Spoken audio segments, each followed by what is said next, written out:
I follow you everything. I'm not a Facebook person at all, but I know Michael face all the time. Oh, Oh, yeah. And I was I'll hold it. yeah. I was a school teacher. I was a high school teacher in the second prominent high school in Phnom Penh before the war. So after I'm the only one that alive in my whole family, I dedicate my life and a promise to the Lord that wherever I land my foot on, I will take care of the children. And I did. For all these years, children are my focus. That's what I'm so attached to you, because you care about the children. And the children, that's not your own. In order today, I would like to announce to everyone, the one that support Michael, on Wednesday, all night, I wrote a story for the children about you. Dedicate to you, that the children that grow up now until 1,000 years later will remember who is Michael B. Alfaro. What Michael have done to the children, to the senior, the disabled, the women, and the poor people. So to start, I would like to invite my husband for 40 years, Mark Hobson, to read it in English. So Mark, read it louder. As we go back and forth. Are we going to go back alternately? Just a No. paragraph. No, you The whole go thing? ahead, the whole Okay. thing. Go close to Michael. Yeah, All right. go Okay, over there so on that side. This will be the English part of the Yes. book. Okay, Michael B. Alfaro, the heroic reporter. Once upon a time, along the border between Cambodia and Thailand, danger filled the air. The Cambodian people were gripped with fear. Then an American hero appeared, Michael B. Alfaro. He did not flee from the danger. Instead, he stood tall, camera in hand, with a heart full of courage and compassion. He heard the cries of hungry children and babies without milk. The elderly and disabled had no shelter, no food, no warm clothes. They huddled together in the field, exposed to the wind and rain, with no place to sleep and no blankets to shield them from the cold. The Thai military aggressively forced the elderly and parents with young children from their homes, giving them only 30 minutes to flee at gunpoint, with no chance to gather any belongings. Michael entered the war zone, risking his life to reveal the truth to the world. Cambodia was the victim, not the aggressor. He filmed the cries, the devastation, and the suffering of the displaced people gathered in the field. His voice, filled with concern, told their story, and it traveled across the globe, opening countless eyes to the truth. Michael B. Alfaro proved that even one voice filled with honesty and courage could protect an entire nation. His fearlessness, compassion, and love will be remembered by the Cambodian people for generations to come.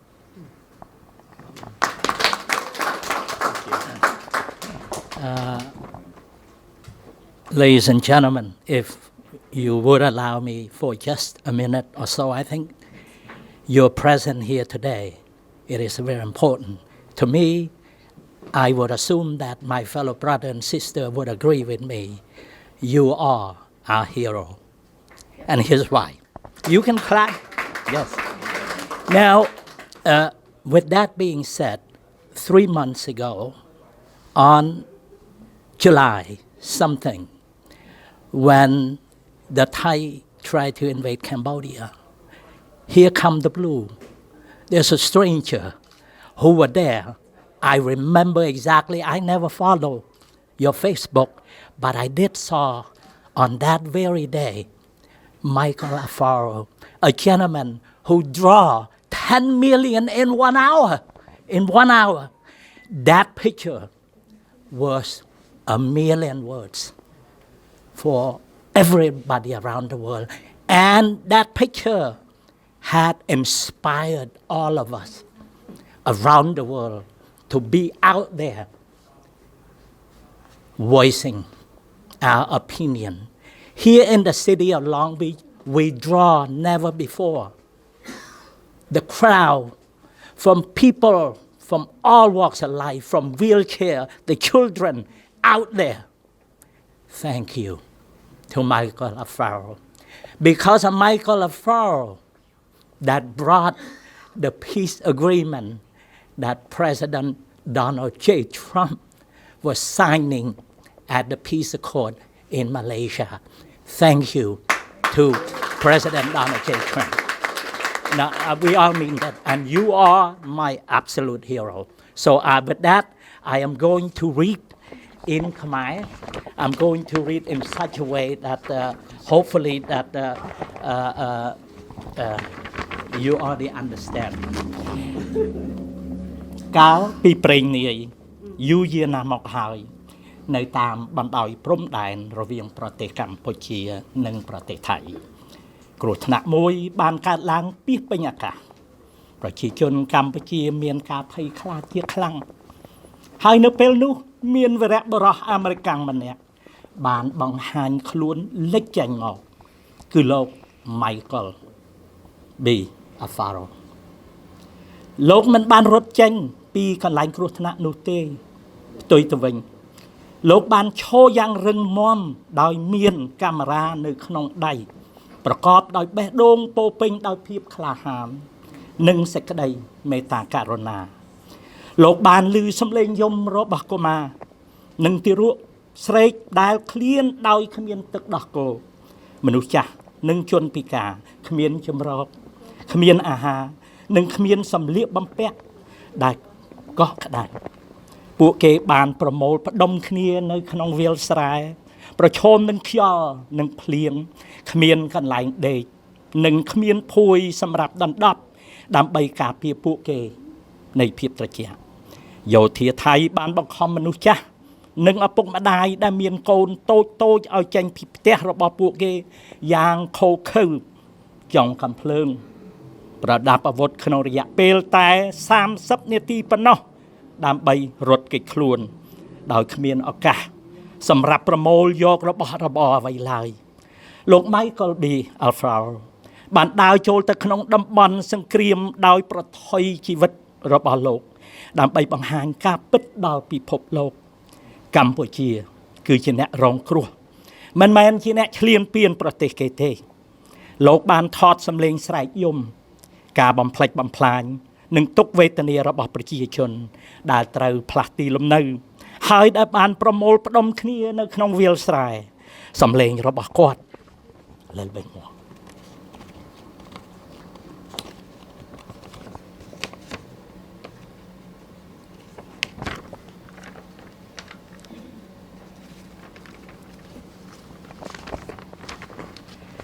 ដែលពោពេញដោយក្តីបារម្ភបានប្រាប់ពីរឿងរ៉ាវរបស់ពួកគេហើយសម្លេងនោះបានធ្វើដំណើរទៅពាសពេញពិភពលោកព្រមទាំងបើកភ្នែកមនុស្សរាប់មិនអស់ឲ្យដឹងពីការពិតលោក Michael B. Alfaro បានបញ្ជាក់បង្ហាញថាសូម្បីតែសម្លេងមួយដែលពោពេញដោយភាពស្មោះត្រង់និងភាពក្លាហានអាចការពារប្រជាជាតិទាំងមូលបានភាពមិនភ័យខ្លាចសេចក្តីមេត្តាករុណានិងសេចក្តីស្រឡាញ់របស់លោកនឹងត្រូវបានរំលឹកចងចាំដោយប្រជាជនខ្មែរពីជំនាន់មួយទៅជំនាន់មួយជារៀងរហូត Michael Alfaro you are our hero thank you thank you I would like to Translate to English. somebody in Cambodia that can illustrate the story. And this story will be bilingual in Khmer and English. We can publish and give it to the children that you will learn English and Khmer. And also we'll share with the children in the United States so they can learn about you. So you are the permanent, forever, or hero. Thank you very much. Again, thank you, Naveen. Thank you, everyone. I would like to, not yet, maybe later. But I just want to let you know that my wife here as well. Oh, she's here.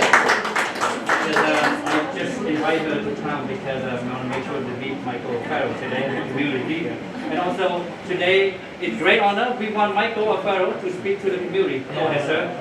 Thank you. Cheers to everyone. That was very touching hearing your both remarks. I can tell it comes from a good place. Means a lot to me and my wife. I want to thank my wife for allowing me to head to Cambodia. I remember I was thinking to myself, like, how am I going to tell my wife that I just bought a ticket to Cambodia, going to a war zone, and I'm leaving in 6 hours? And then she's like, when are you coming back? And I'm like, I don't know. I just, whatever it was, gave me the good deal. And I was like, maybe 6 days. And she's like, wait a minute.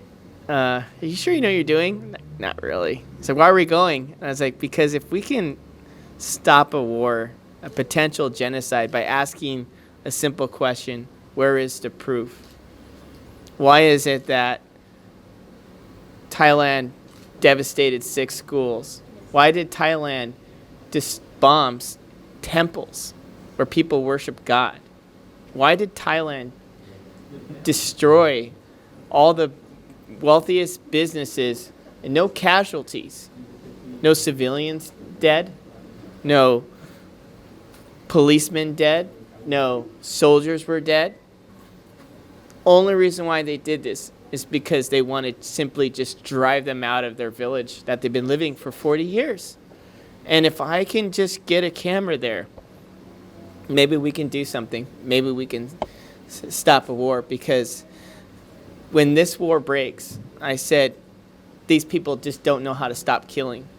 They will eat off the trees, and they'll eat the bugs from the mud, and they just will not stop until the blood is filled with blood, until the mud is filled with blood.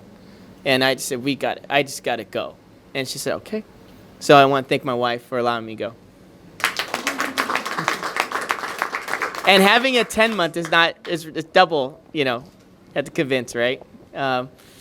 She's here by herself, immigrated here recently from Vietnam, and so we don't have extended family. So it comes a number level of challenges because we don't have family to watch over children when I'm kind of out doing these missions. But I'll tell you, most people may not know, I live in South Carolina now, and so I'm learning the Southern drawl. But I actually grew up in Diamond Bar, Walnut area. So not too far from here. My high school is 80% Asian, so I'm very much familiar with the culture my whole entire life, right? It's where I kind of fell in love with the whole Cambodian, story. A lot of my friends growing up in the community were Cambodian, and I used to make fun of all my friends' parents because they would be afraid everywhere they go in America. It was kind of crazy.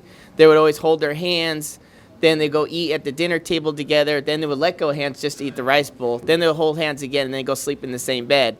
And I was always asking, why were we all so scared, like all the time? Like, I love you guys are full of love. Everything's fine. Like, what's the deal?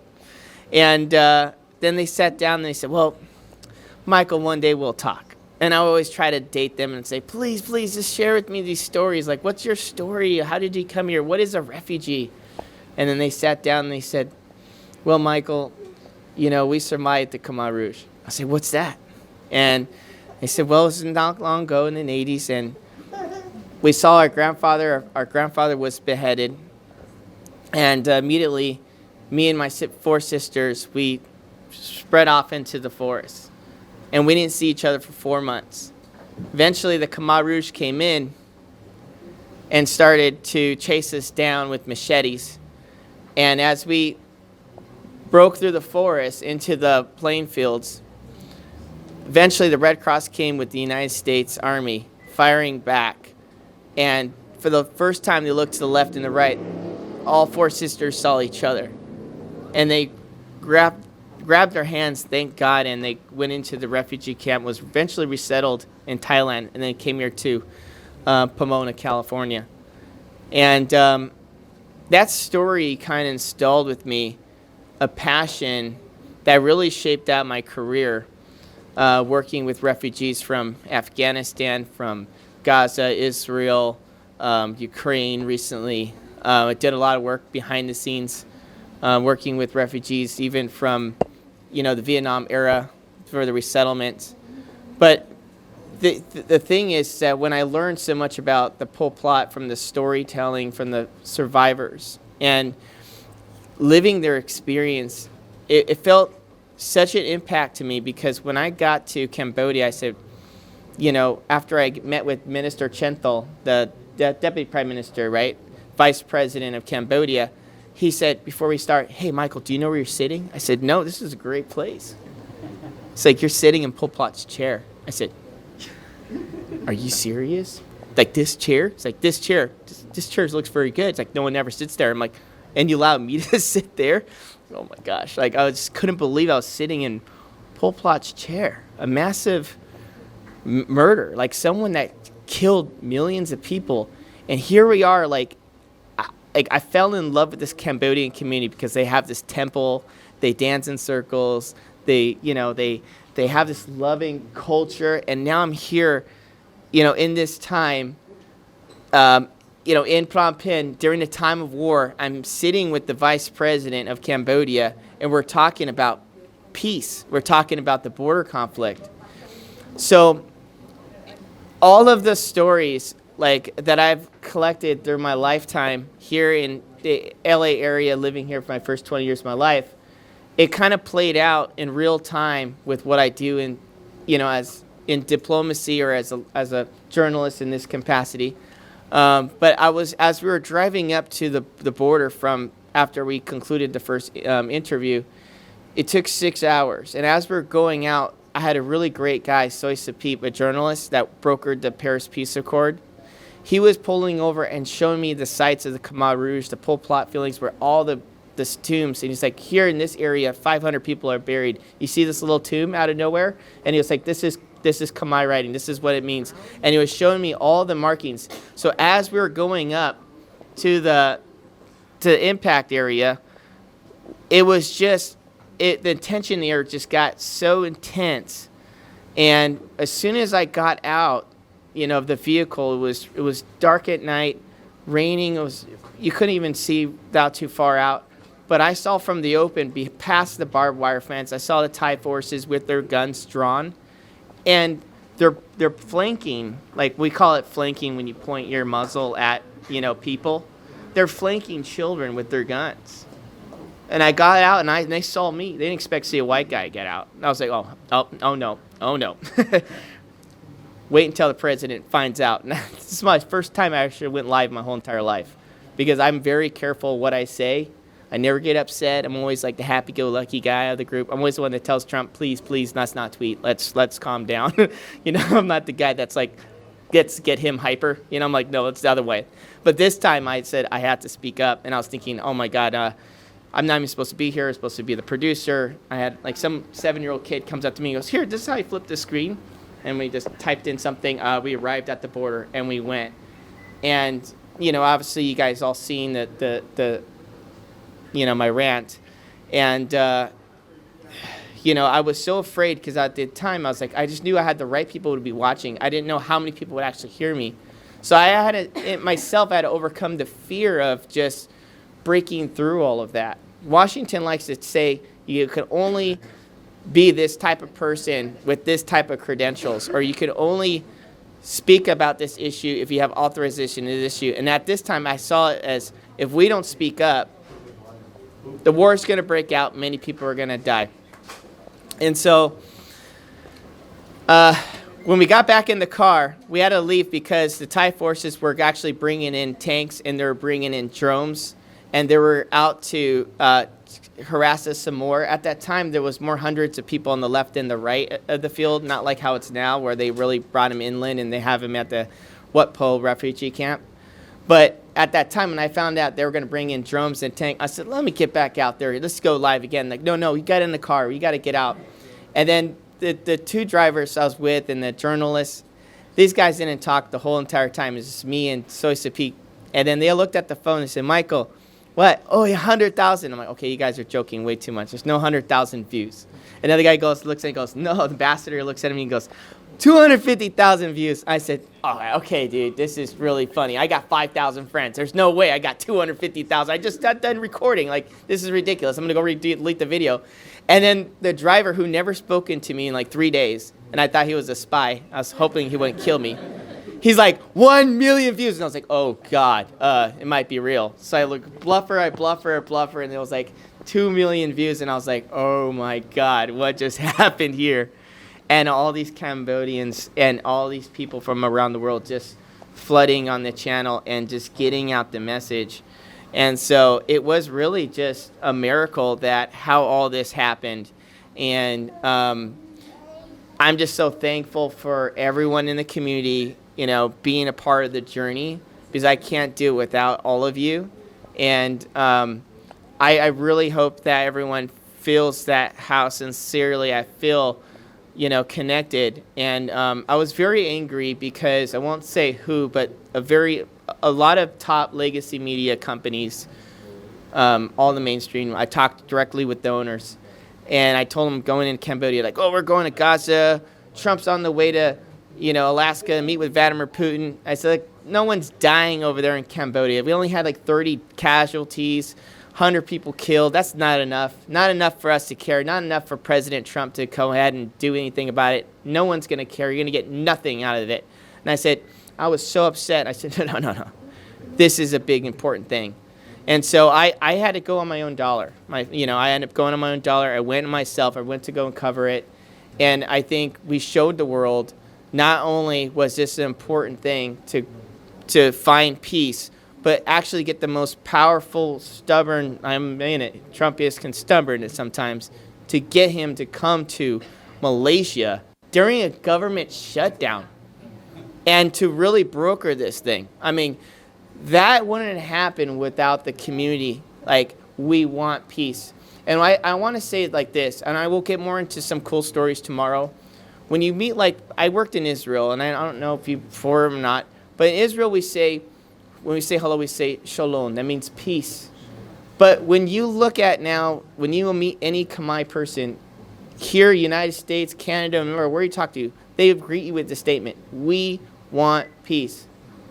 You know, and it's a statement, we want peace. So what I love about this tragedy is that it's going to change the image of Cambodia moving forward. Cambodia is going to be seen as a peaceful country, as a country that is resilient, that can stand up to a bully of 90 million people when you have 17.8 million people. And you show up to protect your homeland with bamboo sticks. I'm sure you guys seen the videos. And they got machine guns flanking these children. And this kid's like, this is my home, you know? Like, God, thank God I wasn't there. I would have just whacked him, you know? But I you know, it's just amazing because when you think about like Cambodian killing fields, Ghost Mountain, which is something I learned in Cambodia when they took me there. You know, you think of First to Kill My Father, right? You think about the killing fields, that famous movie that came out in the 90s. But you don't really see the heart of Cambodia. You really don't see the seventh wonder of the world, Angkor Wat. All we do is we keep doubling down on this horrific, like, killing fields, you know, where bodies were just slain for miles out. I mean, I tell people in South Carolina, I don't want to be too long here, we have 5 million people live in South Carolina. Can you imagine waking up and seeing 3 million people dead? Like, can you imagine just trying to find a single living soul in the whole entire state where I live at now?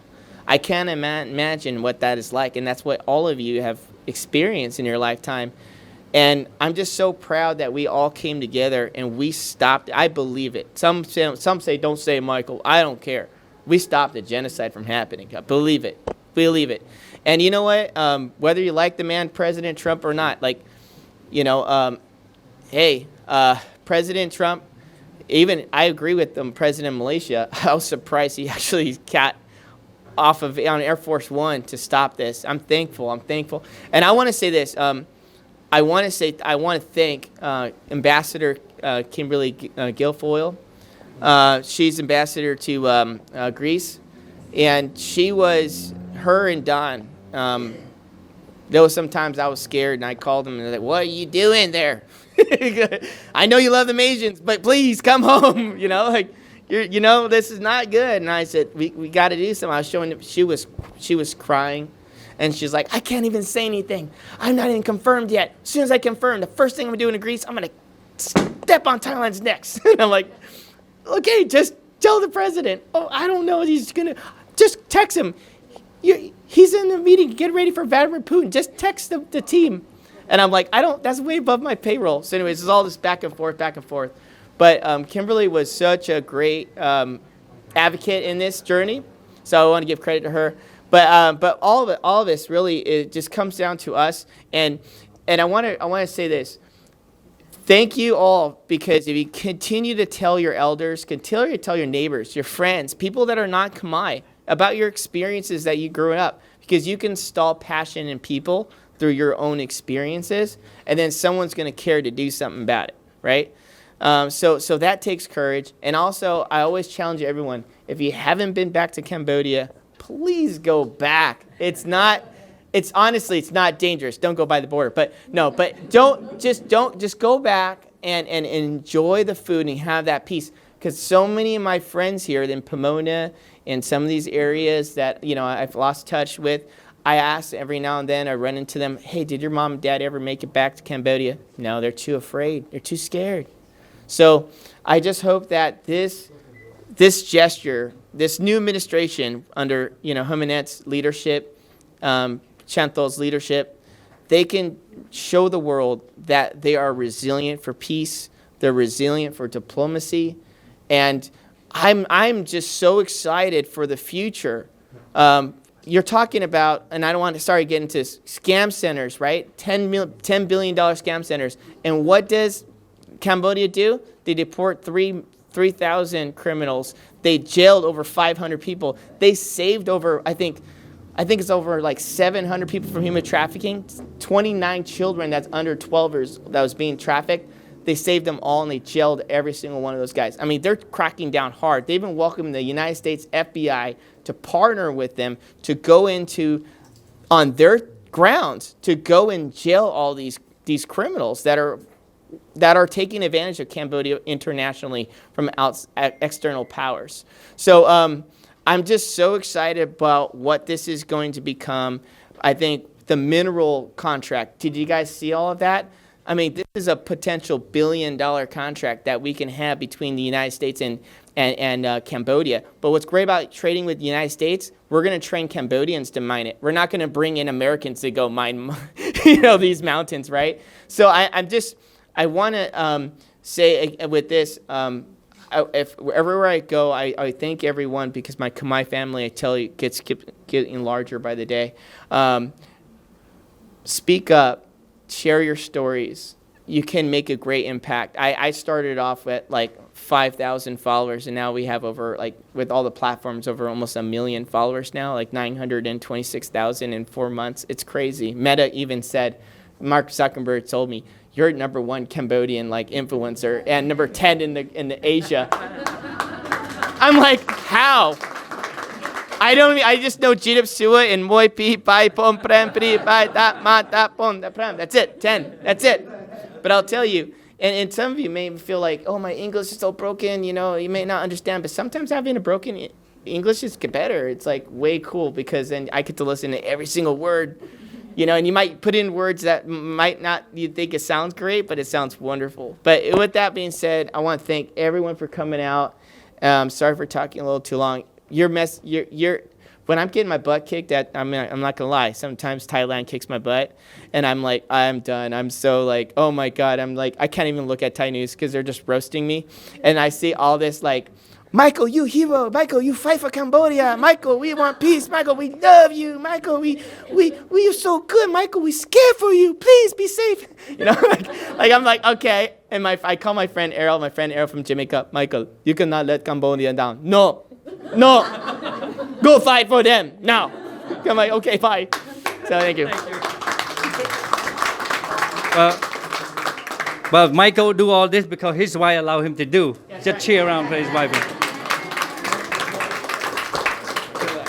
I also want to let everyone know that today, after this, we can take picture you want with Michael. He's a celebrity now. You can take whatever. I open until 8 o'clock, so you can take the way you want. But the reason he come here is Michael care about education, care about student.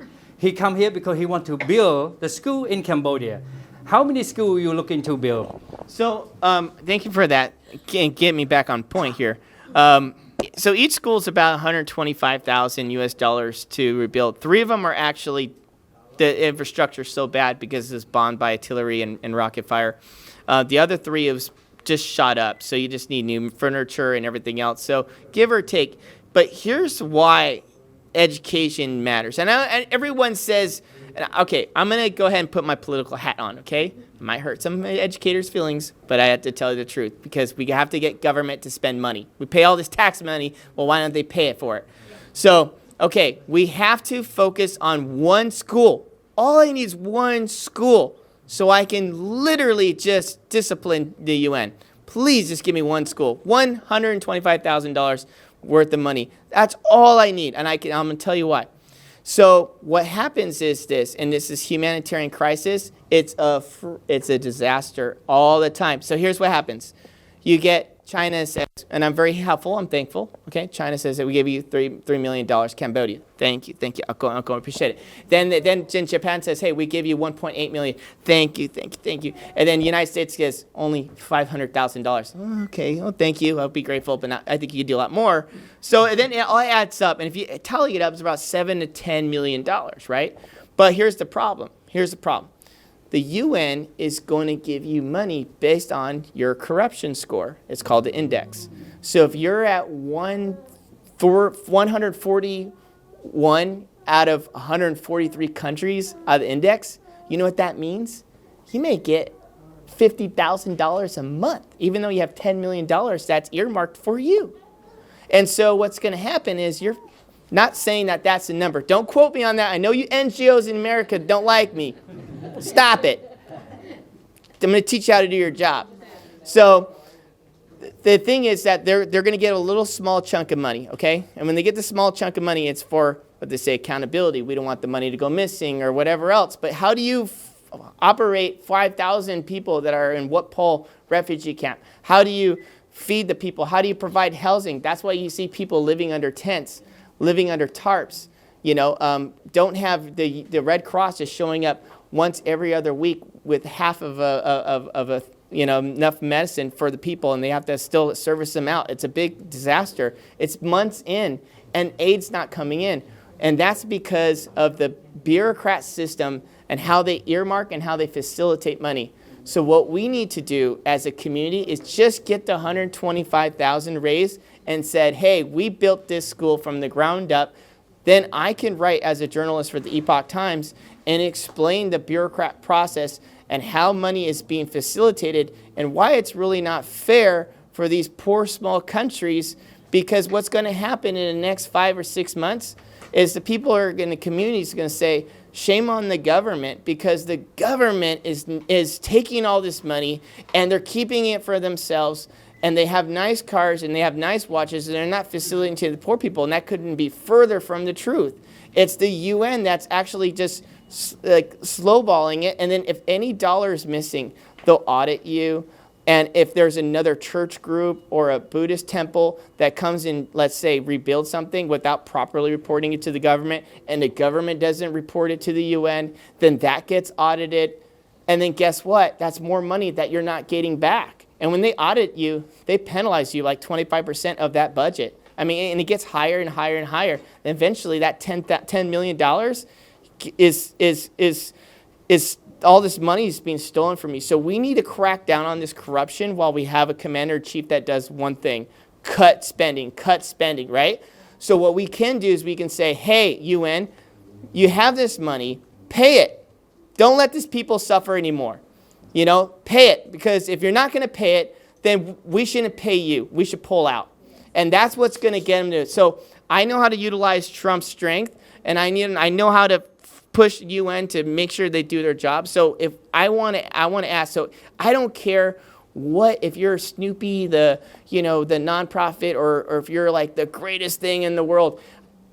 We can share credit. If you have like 20 grand and North Carolina Association has 20 grand and this organization, if we can tally up to 125, we can write a press release and say, hey, everyone's great and here's how the money came out, and then I can do my thing to force the UN to pay their bills. That's all I care about. At the end of the day is we want government to pay for this because us little people, we cannot pay for a refugee crisis, right? But the point is, if we can all come together and help, I mean, you don't have to necessarily go through North Carolina Association or, there's Khmer Heroes. I think that's a cool nonprofit name, but they're out of Atlanta. I want to work with them.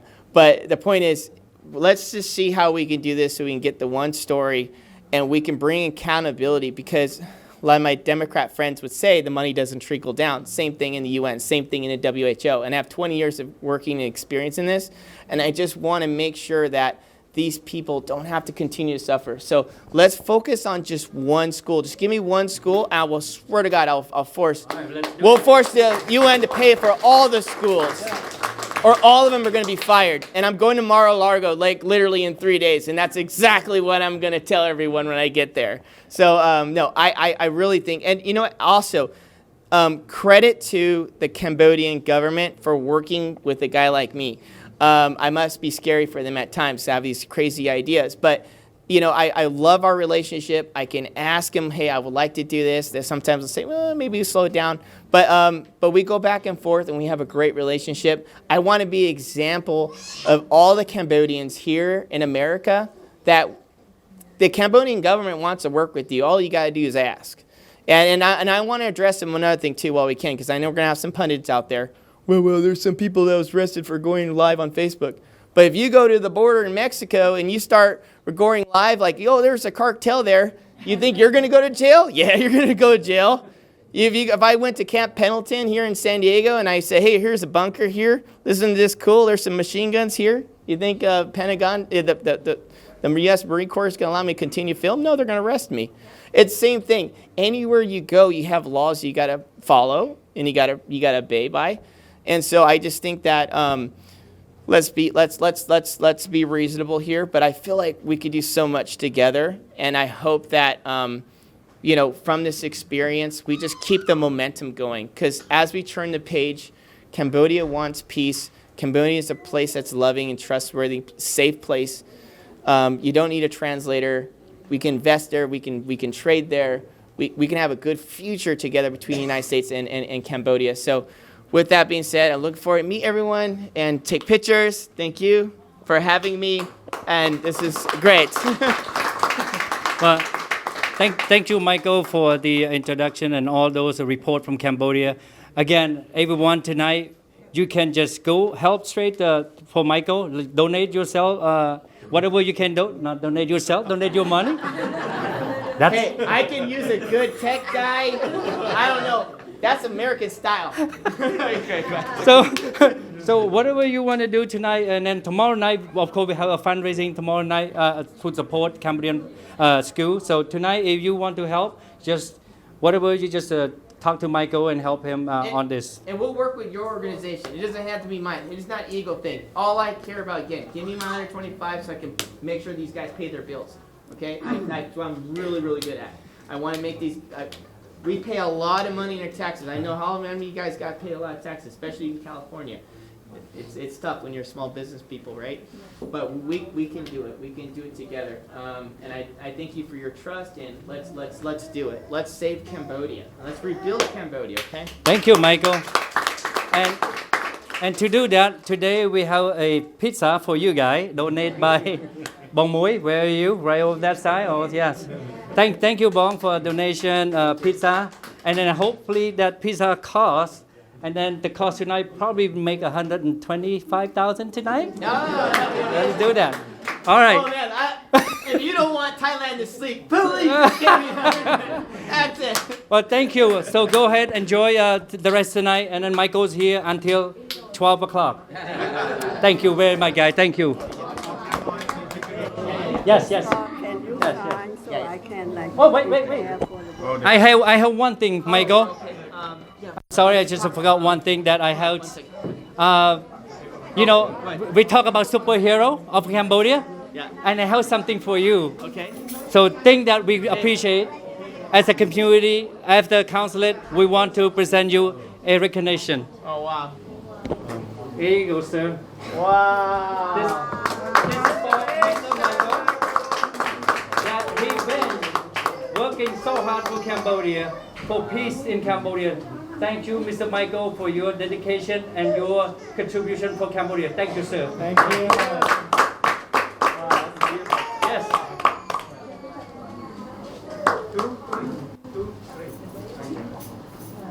And that's my hero. Yes. Where can my mom took that baby? Yes. And I tried to grow beer like him, look at that. Last keys. Thank you, thank you, thank you. Thank you. Thank you, Michael. Great. Hope you My like whole it. office is like Cambodian. Yeah, okay, go ahead.